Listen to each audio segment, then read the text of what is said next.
The FBI called her Queen Pin. Jemeker Hairston ruled the tough streets of South Central L.A.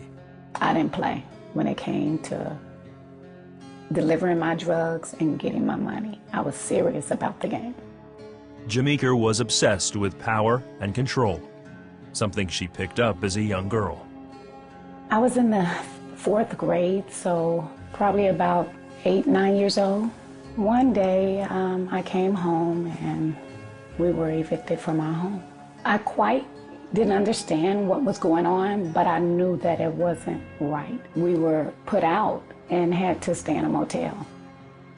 But Jemeker wanted a better life for herself and asked to live with her grandmother in Mississippi. Her mom agreed and scraped together enough money for a plane ticket. She lived there for 6 years and didn't return to L.A. until she was 14. It wasn't long before she met Daff. He had a certain charisma about himself. He was a hustler, and I knew he was because I would see him come in my neighborhood and gamble with the guys on the block. So he had a lot of money, and seeing him with a lot of money attracted me. But Daff made his money as a marijuana dealer, and before long he drew Jemeker into the business. Now that Jemeker had money, her lifestyle began to change. Having money made me feel like I was in control. I felt like I can do anything that I wanted to do because I had money, and with money came people, with people came power, and I enjoyed that. Jemeker and Daff started to sell cocaine. Their business and opulent lifestyle grew, establishing her and Daff as LA's biggest cocaine dealers. They married and she became pregnant with her son, Anthony. After his birth, Jemeker soon realized that her lifestyle was not the best way to raise her son.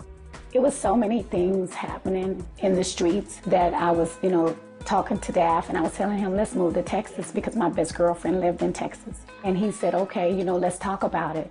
And the very next day, he was killed. Daff had been shot in South Central L.A. After Daff was killed, I went into hibernation for a little bit because it was so hard for me to raise my son without his father. Jemeker took herself out of the game for a while until one of her dealers convinced her to get back into the business. And they were telling me that they needed me to supply drugs back to them because they had a family and that's all they knew too. So in my mind, I felt compelled that I needed to get back in the game to help them because I was their connection to the drugs. She decided to broaden her business and opened an upscale hair company in Hollywood. I began to take the money that I made from the drug game and I laundered it into a hair company and pretend like I was this business lady that sold Italian hair that was imported from Italy, which it was. But then when I would leave there, if I had to take care of my drug business, I would put on another hat, and I was Queen Pin. Jemeker managed to hide her double life until one day, her reign as Queen Pin came to an abrupt end. I ended up being on the run after an ex-boyfriend of mine got busted, and in exchange for his freedom, he gave me up. So Jemeker skipped town. She left her son with her mother and used her drug connections to hide from the FBI. For 18 months, she moved from town to town. It was her son that drew Jemeker back to Los Angeles and into the hands of the FBI. So out of the love for my son, I came to his graduation. And when I came to his graduation, I was arrested. It was the worst feeling that any mother could feel, for their child to see them get arrested. The arrest was a wake-up call. I thought I had everything under control. But when they put those handcuffs on me, I was in their world, a different world that I've never experienced, that I never even thought that I would experience. The court found her guilty. As she waited for sentencing, she became desperate.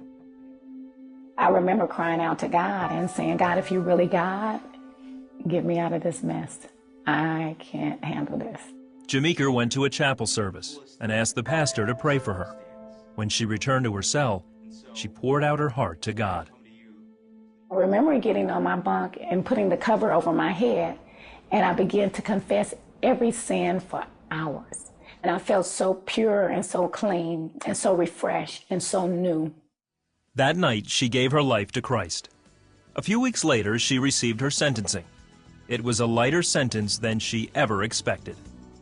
I felt a sense of peace, that God was with me, because I was looking at 25 to life, and I was sentenced to 180 months. While Jemeker was in prison, she told her story to inmates and staff and prayed with them. After serving 12 years, she was released. She was reunited with her son and later married Champ. Jemeker has written the story of her life in a book called Queen Pin. She also writes letters of encouragement and hope to women who are incarcerated. You are looking at a miracle.